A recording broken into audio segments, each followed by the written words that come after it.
Hey guys, welcome back to my channel. It's Lexi and you already know what it's gonna be.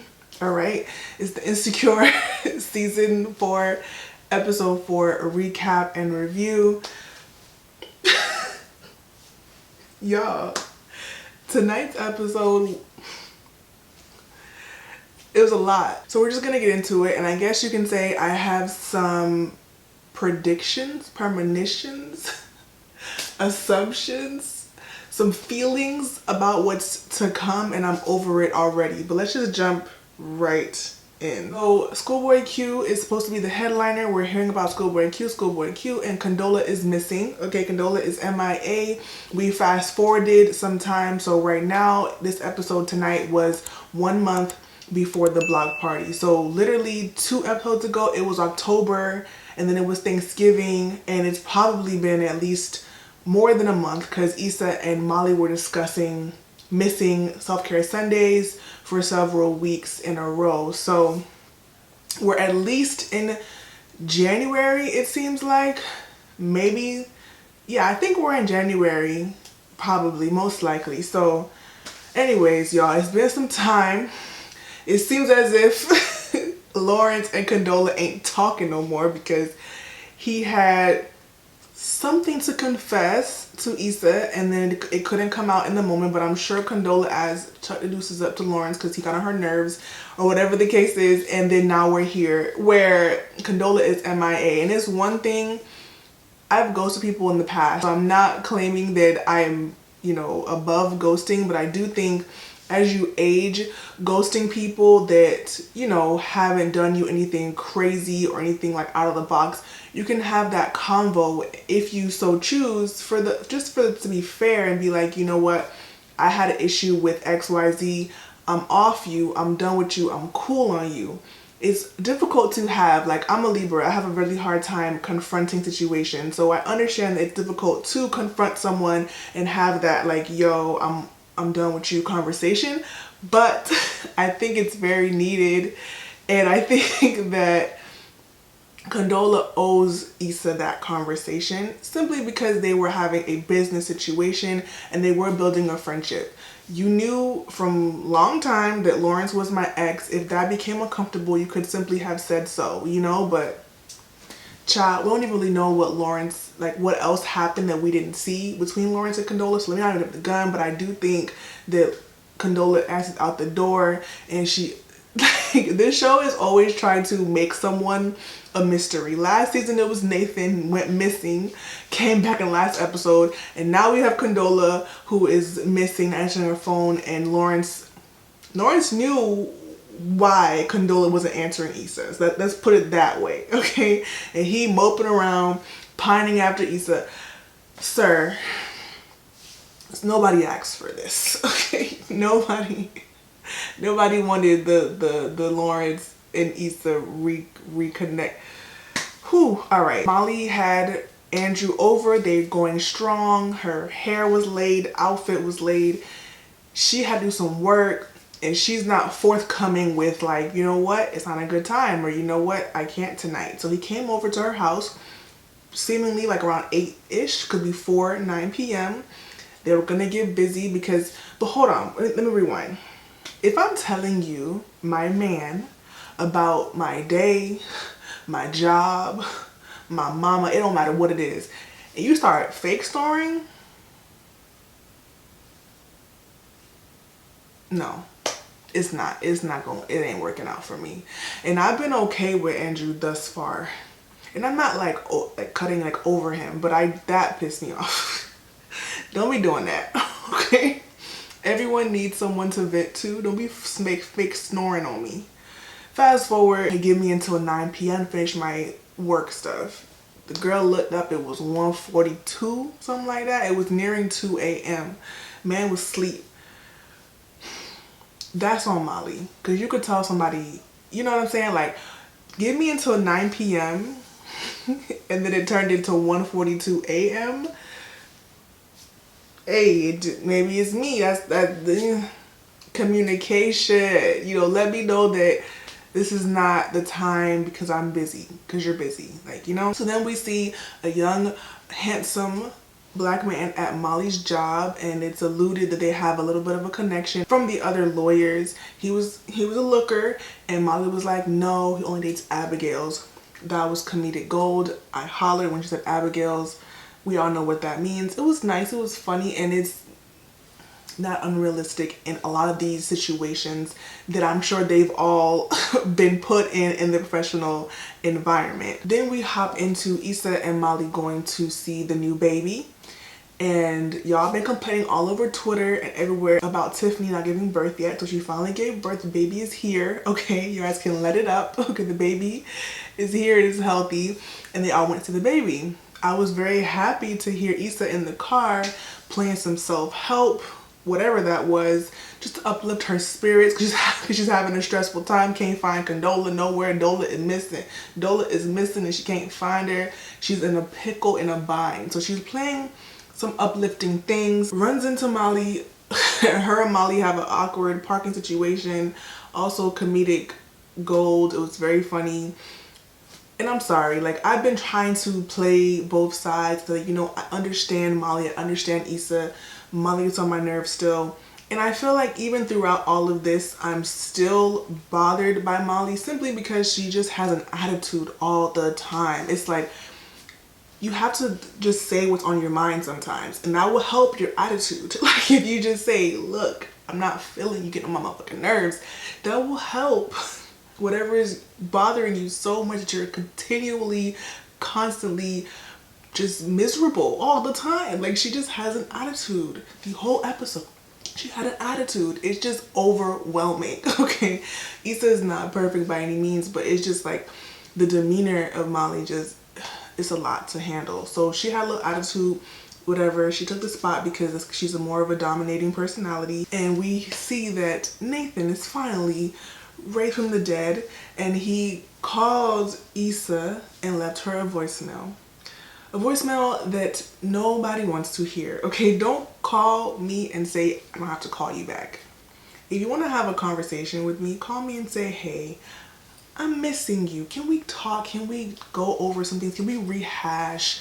Can we have a conversation? That was a fuck nigga call. Okay, don't be calling me. You know, you don't owe me a phone call back, but it, you know, I see you doing your thing and I'm real proud. Bye. Boy, bye. Like,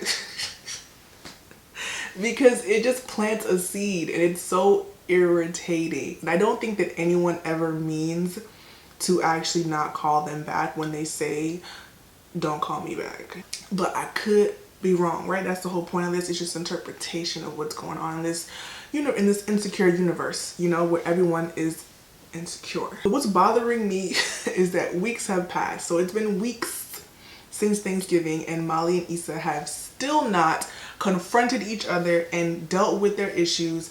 And now it's just like, you know, going on and on and on. It's just a lot. Like, either end the friendship or just have that conversation. It's really tiring and I'm not even in it. Okay, it's been weeks. I was really happy that when Tiffany was talking about her birth experience, they found a way to slide in the high mortality rate of Black women in the US specifically. I don't know about overseas, but I know that it's extremely high compared to other races of women when they're giving birth. And it was, I always like when shows take the time to just PSA, it's really tough out here having babies as a Black woman in this country. Just so y'all know, if I didn't know, it's tough, okay?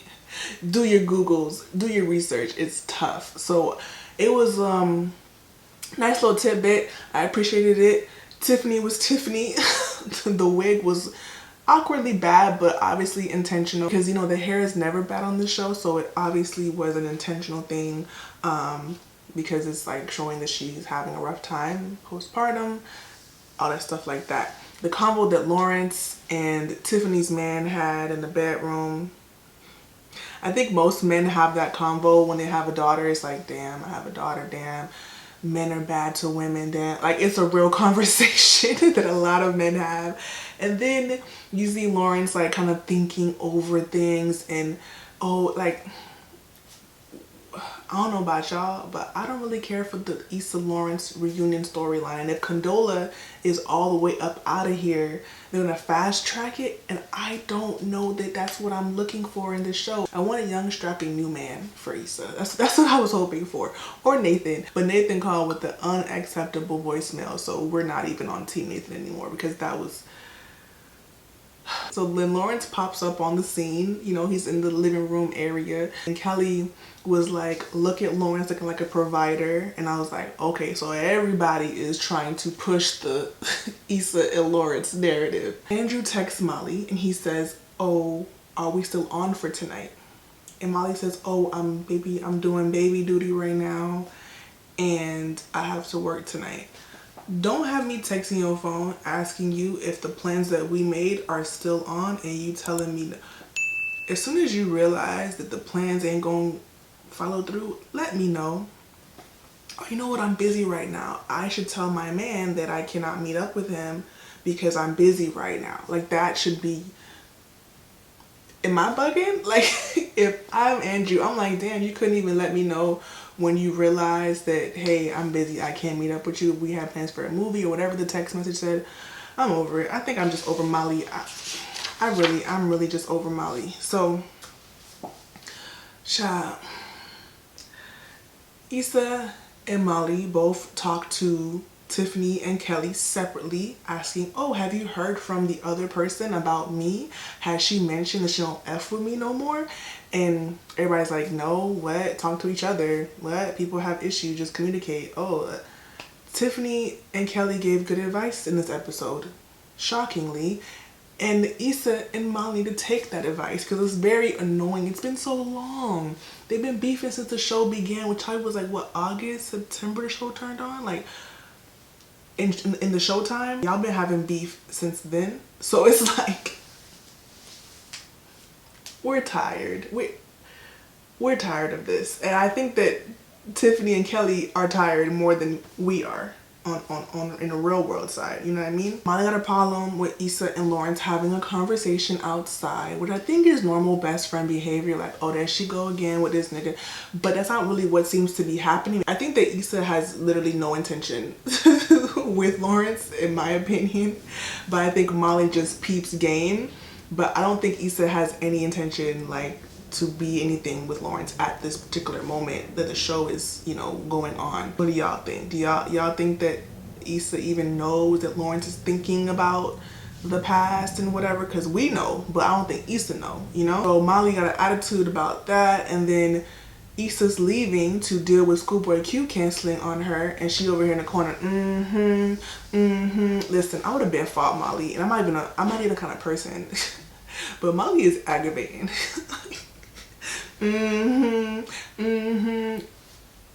So Issa is now at home panicking, trying to find someone. The Beyonce DM had me in tears, like, sis, let's dial it back, okay?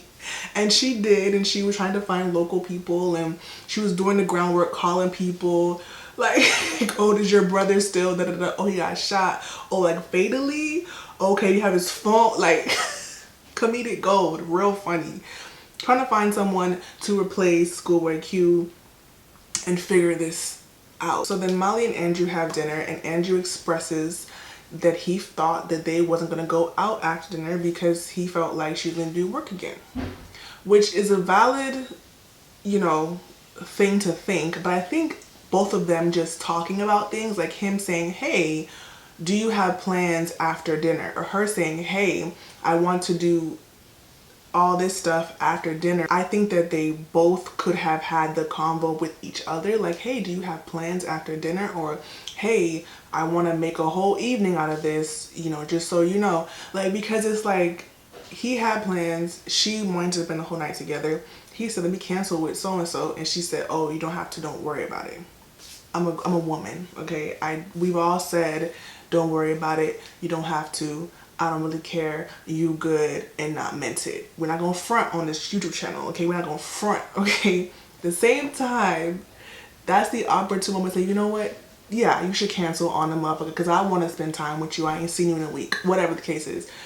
we have to all collectively, and the show is teaching me, we have to work on saying what we want, what we mean, what we feel when we freaking feel it. Like, God, like this, it was pissing me off. Like, oh, okay, yeah, don't worry about it. And now the whole dinner is salt. Like, the whole thing is salt, the whole thing done. Like, it's just irritating. Like, these interpersonal skills we all lack, okay, and they lack. They need to really work on their communication. The whole show, that's the whole in the show, is just communication. So then Issa calls Molly because she finds an artist that is on Live Nation. Apparently Andrew works for Live Nation. Shout out to Andrew, it's a good job. So Issa knows that Molly and her are having a rough time. Issa called Molly on a selfish call. And I understand that Issa was in a position, but the way that I work, I don't know, she could have at least tried to hash things out with Molly before, hey, can you ask your man about this artist? That was awkward. And Molly was actually really happy to have her friend call her on some, hey girl, what's good? She was like, oh my God, thank you, somebody cares, because my man is over here snoring when I mention my work. Okay, so thankfully somebody cares, let's get into it. And then Issa was like, nah, I'm calling, I need something from you. And nobody wants that feeling, trust me. So, you know, Molly began to do Molly stuff and say, okay, why did he cancel? What did you do wrong? And she began to assume that Issa was the problem. Child. Then Molly and Andrew have a conversation. Once again, the only people on this show that seem to be having good dialogue after arguments is Molly and Andrew. And they made up and they had an honest conversation. Cool, whatever. Molly then was like, you know what? I got off what I was doing. I'm ready to call Issa. Hey girl, just so you know, I'm not helping you. I ain't ask him because you is unreliable, irresponsible, and I don't want you to F up my relationship. That was the phone call, okay? Y'all,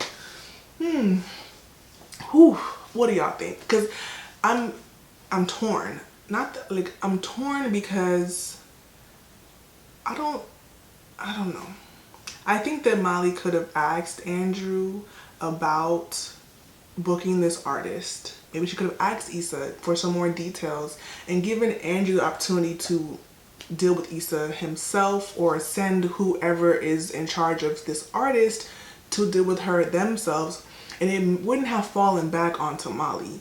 So even if the thing didn't go through, whatever the case is, I don't think that that would have caused Molly and Andrew to have a falling out, right? So let's say she did book the artist and then Issa forgot to pay the artist or whatever the case is. Do y'all think that Andrew would have been like, oh, F Molly because of that? I don't know. And I understand Molly's reservations, but it was harsh. And had they been in a better space, she probably would not have reacted that way. She probably would have wanted to do more to help the situation, and she would have had more sympathy towards Schoolboy Q dropping out. So it was very awkward. So then it's like, okay, let's end the friendship. Like that's where I'm at, you know? Let me know what you guys think. It's hard for me to be like, oh yeah, screw her, he's wrong, she's wrong. Except for that call that Nathan made, because boy, bye. But everything else, I'm just like, take it how you want to take it, because I could understand Issa being in a bind and calling Molly even though it was really like awkward, and I understand Molly being like, you really irresponsible, I don't want to mess up what I got going on here. But I don't think that it would have messed it up, so I don't really know what y'all think. That's pretty much the end of my review, recap, whatever you want to call it. I do think that was the most honest Molly has ever been this season towards Issa, and letting her know, like, this is my line, I'm not gonna cross it, I don't think it's a good idea. You know what I'm saying? It was hurtful, it was harsh, it was a shot to the heart, but it was the most honest she's probably been in a while. So I was like, hey, love the honesty, sis. Hurting, but I love the honesty. Let me know what you guys thought of tonight's episode. I've been moving a lot. I've been hyper all day. Don't know why. Give the video a thumbs up if you enjoyed it. I'm posting this video late at night to see if y'all will be more inclined to watch or be more interested in it. Let me know if you prefer the Monday morning or the late night Sunday uploads, depending on how I'm feeling. I can get it done for you guys. And let me know whatever else you want to let me know. If you are new and you watch this entire 20-minute video, you obviously enjoyed it. So join the KandidKinks family by subscribing, giving the video a thumbs up, and click on that bell so whenever I post hair, beauty, insecure reviews, you will get notification. That's all. That's the end of the video. I love you guys, and I will see you in the next one.